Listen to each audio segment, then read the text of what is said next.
इस वीडियो में हम आपके साथ शेयर करेंगे जो ऑर्गेनाइजेशन बिल के साथ, आइटम के साथ, प्रोडक्ट के साथ सर्विसेज भी प्रोवाइड कराती हैं, उनकी जीएसटी में कैसे इनवॉइस बनेगी, कैसे उनकी बिलिंग होगी।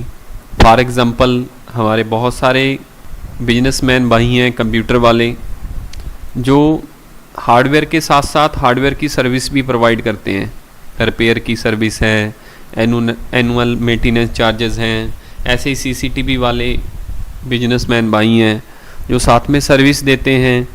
इलेक्ट्रॉनिक्स वाले हैं, एसी सर्विस इंस्टॉलेशन, आरओ वाले हैं। बहुत सारे ट्रेड हैं जिनमें प्रोडक्ट के साथ सर्विसेज होती हैं, जो हॉस्पिटल को मशीन्स वगैरह प्रोवाइड कराते हैं, लेबॉर्ट्रीज़ को इंस्ट्रूमेंट प्रोवाइड कराते हैं।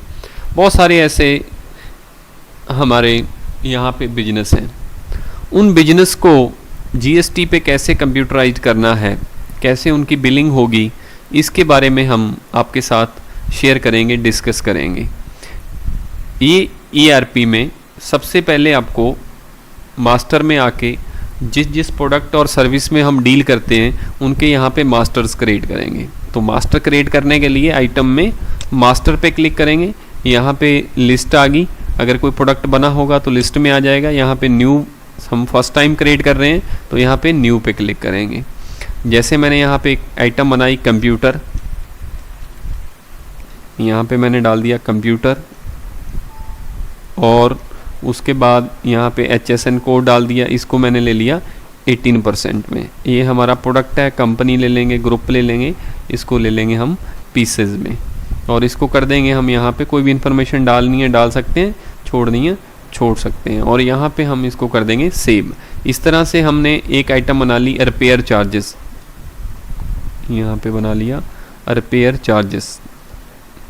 ये भी हमने, ये सर्विस के अंडर आएगा तो इसका हम SC कोड डाल देंगे और इसको हमने यहाँ पे इसकी टैक्स स्लैब क्रिएट करनी है। जो हमने बाय डिफ़ॉल्ट इसमें दी हुई हैं वो प्रोडक्ट बेस्ड जीएसटी स्लैब्स हैं। अभी हम यहाँ पे service based tax slab create करेंगे। उसके लिए यहाँ पे F3 करेंगे तो ऑटोमेटिकली टैक्स स्लैब एंट्री जो फॉर्म है, जो विंडो है आपके सामने ओपन हो जाएगी। यहाँ पे मैंने 18% सर्विस के अंडर ये टैक्स स्लैब क्रिएट कर दी, जीएसटी में ले लिया। यहाँ पे कैटेगरी में हम क्या ले लेंगे, यहाँ पे सर्विस और SGST 9% में हम यहाँ पे डाल देंगे और ऑटोमेटिकली यहाँ पे टैक्स स्लैब आपकी क्रिएट हो गई।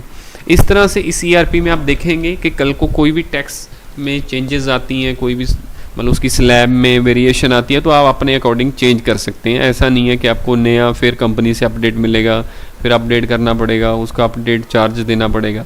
इसमें आप एक बार मास्टर, इसका इतना फ्लेक्सिबल है, जैसे आप चाहें वैसे आप इसमें डेवलप कर सकते हैं। सेकंड मैं एक बनाता हूँ यहाँ पे AMC चार्जेस, जो हम अपने क्लाइंट्स से हर साल लेते हैं, उसका हम यहाँ पे एक आइटम प्रोडक्ट यहाँ पे क्रिएट कर लेते हैं और इसको भी 18% में ले लेंगे। और मोस्टली सर्विस में 18% टैक्स चार्ज होता है तो हम यहाँ पे 18% ले रहे हैं।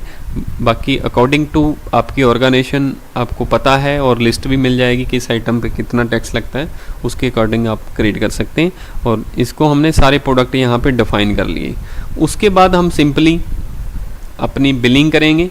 बिलिंग के लिए यहाँ पे सेल पे क्लिक करेंगे और यहाँ पे सेल पे क्लिक किया, न्यू पे क्लिक किया। डेट ऑटोमेटिकली सॉफ्टवेयर जो डेट से उठा लेगा।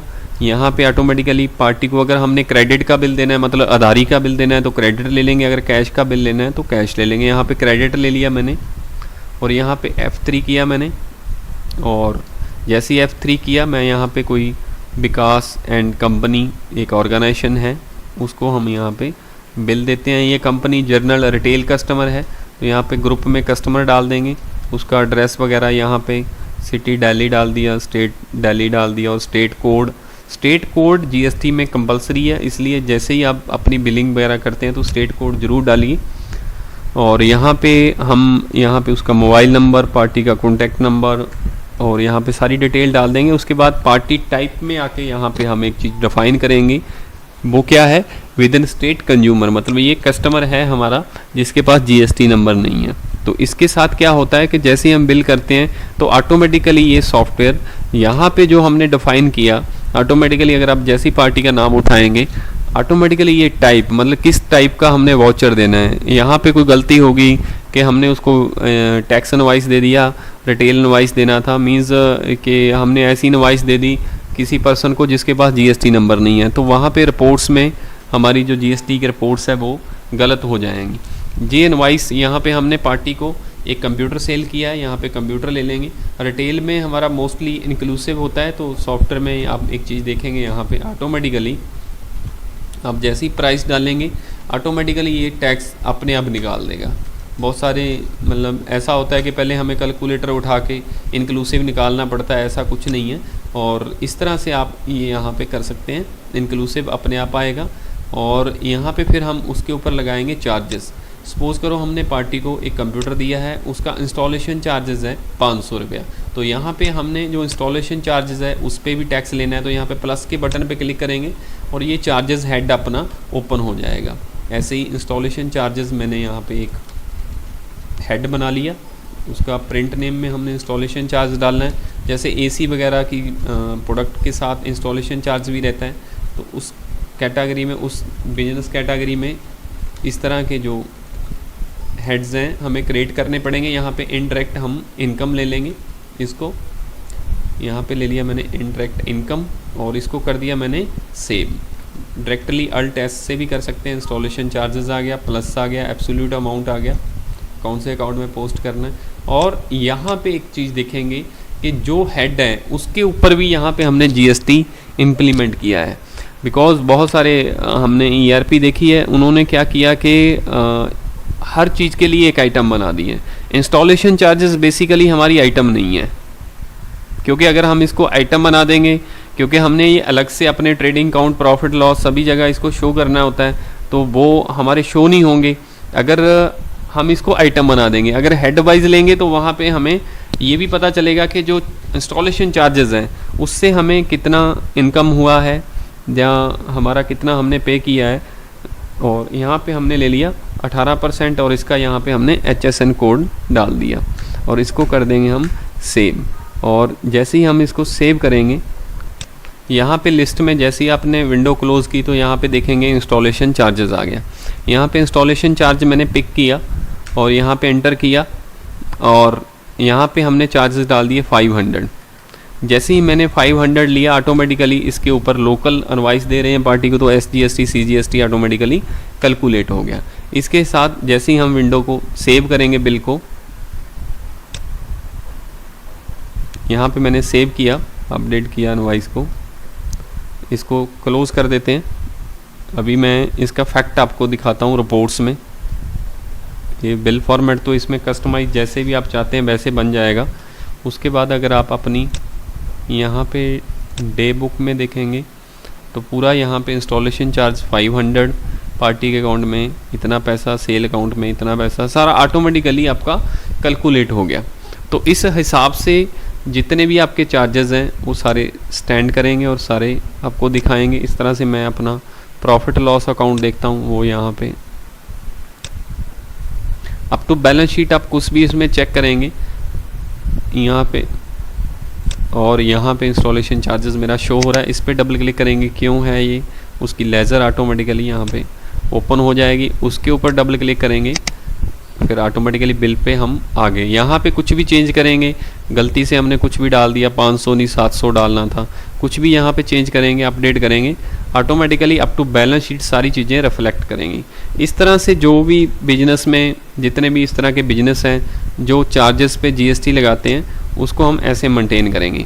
ऐसी एक मैं आपको इनवॉइस अभी देता हूँ, एक AMC की इनवॉइस है जो हमने पार्टी को देनी है। यहाँ पे मैंने ले लिया, क्रेडिट में ले लिया, यही पार्टी को हम एक AMC की इनवॉइस देते हैं। उसके लिए हम यहाँ पे क्या करेंगे, एक प्लस के बटन पे क्लिक करते हैं। यहाँ पे प्लस के बटन पे क्लिक किया, बिकॉज ये मेरे AMC चार्जेस हैं, तो यहाँ पे मैंने एक हेड क्रिएट किया, AMC बिल लोकल, यहाँ पे इसको रिटेल डाल देते हैं। तो कई बारी पार्टियों को बिल देना होता है जिसके पास GST इनवॉइस होता है, तो उनको हम ये ले लेंगे, टैक्स एक्सक्लूसिव ले लिया।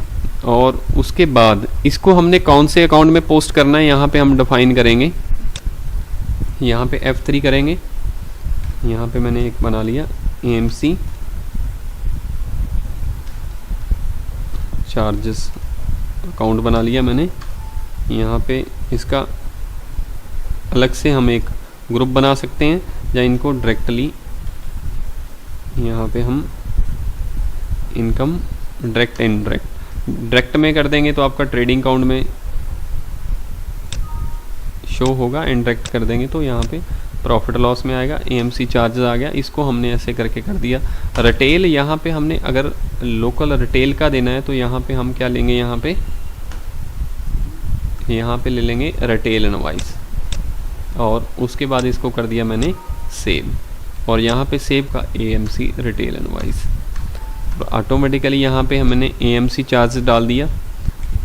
एक कंप्यूटर की है, सपोज करो यहाँ पे मैंने डाल दिया 2500 रुपया, तो ऑटोमेटिकली हमने वहाँ पे एक्सक्लूसिव ले लिया था तो ऑटोमेटिकली इसने जैसे इंक्लूसिव में ऑटोमेटिकली टैक्स निकाल देगा, जैसे मैंने लास्ट इनवॉइस में बताया था, इसमें ऊपर लगा देगा हमने एक्सक्लूसिव लिया हुआ है। तो दोनों तरह से आप इसमें टैक्स सेटिंग कर सकते हैं कि ऊपर लगाना है कि प्रोडक्ट के बीच में ही हमारा टैक्स है। तो इस तरह से ये सारा मेंटेन होता रहेगा। सेल तो हमने कंप्यूटर किया था, उसका यहाँ पे स्टॉक मेंटेन होगा, बट AMC भी हमने सेल वाउचर में डाली है बट उसका स्टॉक मेंटेन नहीं होगा। यहाँ पे अगर आप चेक करेंगे माइनस में हमने 1 सेल किया तो यहाँ पे माइनस में जा रहा है। इस तरह से जो प्रोडक्ट सर्विस हेड के अंडर आएंगे उनका स्टॉक नहीं मेंटेन होगा, उनका सिर्फ अकाउंट्स मेंटेन होगा, उसकी बिलिंग होगी, उनकी इनवॉइस बनेगी और अकाउंटिंग आपको अप टू बैलेंस शीट। इस तरह से इस वीडियो में हमने आपको बताया कि जो भी आपके चार्जेस हैं, अगर आप बिल पे लगाना चाहते हैं तो चार्जेस में जाके लगाइए। अगर आप यहाँ पे आपका अलग से आपने पार्टीज़ को बिल देना है रिपेयर का, कोई सर्विस का, तो उस तरह से आप प्रोडक्ट बना के उसमें आप इनवॉइसिंग कर सकते हैं। शुक्रिया, थैंक यू, खुश रहो।